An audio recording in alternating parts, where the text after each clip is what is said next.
unlock path 2 as we speak. And as we go through, each path will be unlocked as this is learning. And I am really doing absolutely exceptional for time, I have to say, for myself. I'm like, let me know in the questions post thread if there's any questions you want to ask me before. So I think what I would do is I'll get to path 5. I'll see if there's any questions that are relevant to what I've already delivered. And then I'll answer those questions because there's time to do so. And let me just unlock this turn on comments for path 2.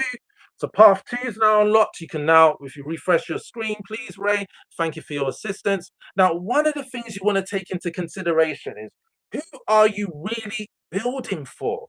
Are you building for you? Are you building for the people that you actually want to help? Because you might be like, well, I don't have a community like that. I don't help anyone. Well, I have to really bring it to you right this, okay? And the thing is, you may think you don't help anyone, but from the moment you've provided a community, from the moment someone can step into your community and be a part of your vibe, your community, whatever it is, your community could be about picking off poop, dog poop off the ground. You are helping someone to find their people. So therefore, you are helping, regardless of what you say, regardless if you're cozy, rebellion, cozy, koozy, whatever your community is about. Shout out Susan. Whatever you're about, whether you're about a rebellion, whatever the situation is, you're still helping people to find their people because your community is going to attract what you put on the tin. That goes down to your profile, which we'll be going into. That goes to about your about page. That also goes into your general. Your general page is what's seen on Discovery in the Skool community. Now, if you don't understand what I'm talking about, maybe you just haven't been on Skool that long, or you haven't been shopping around. So you can't build for everyone. Let me say, and I don't like to use the word can't, but it's the fact you cannot build for everyone. I'm a God-fearing Christian. I don't really believe in going to church. Church starts from home.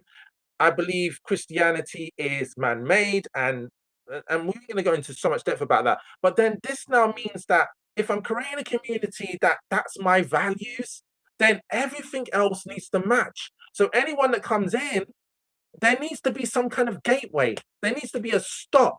And one of the things I've realized is that when I was letting everyone coming in, not think, and I know what my target audience is already, and I know who I want to work with, but when I was focusing on everyone, I then started to realize, but what happens if they come to me and ask for my help? Am I really going to want to work with them? And it's like, we're not here to please everyone. We're not here to work with everyone. And as much as I respect everyone and I give them love and and respect, for me, it's like you have to know who you want to work with. Like for example, a lot of you may not want to work with Donald Trump, for example. You may not want to work with the British Prime Minister, Kev Starmer. You might not want to work with these two people. The reason why I mention these high profile people, these leaders, is because they're both from different backgrounds. One's from the UK, one's from across the pond, America. The point is why I'm mentioning them is that now you actually understand what I'm talking about. You don't want to build for everyone. Do you want to build for Trump or do you want to build for Starmer? I don't want to build for either one of them. They're not my target audience. Okay, so we're going to move from that. Trying to do what is most communities stay stuck. And I don't like to use the word try. And we were talking about that before I hit the recording. Am I recording? I am recording. Why? This is what happens when, if you don't do these things, if you don't think to yourself, oh my gosh, if I just start thinking of who I really want to work with, that will make my life so much more easier. That's path 2. And when you get clear on that, on who you're talking to, everything changes. Hence why I was able to bring in so many people in a short space of time. And I actually put the brakes on because it was like, whoa, this is too fast. I wasn't expecting this many people to come in that fast. And also as well, the community was called School with Jules, so it was kind of isolated. It wasn't really giving what I wanted. And I made the biggest error of my life, and that is treating school like it's not a business. It's a business.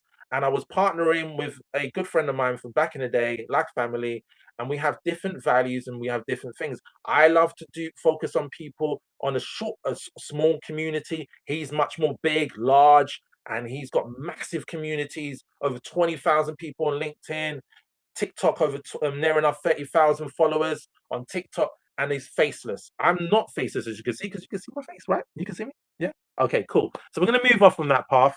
So comment this: my community is the one type of person who is, type it in.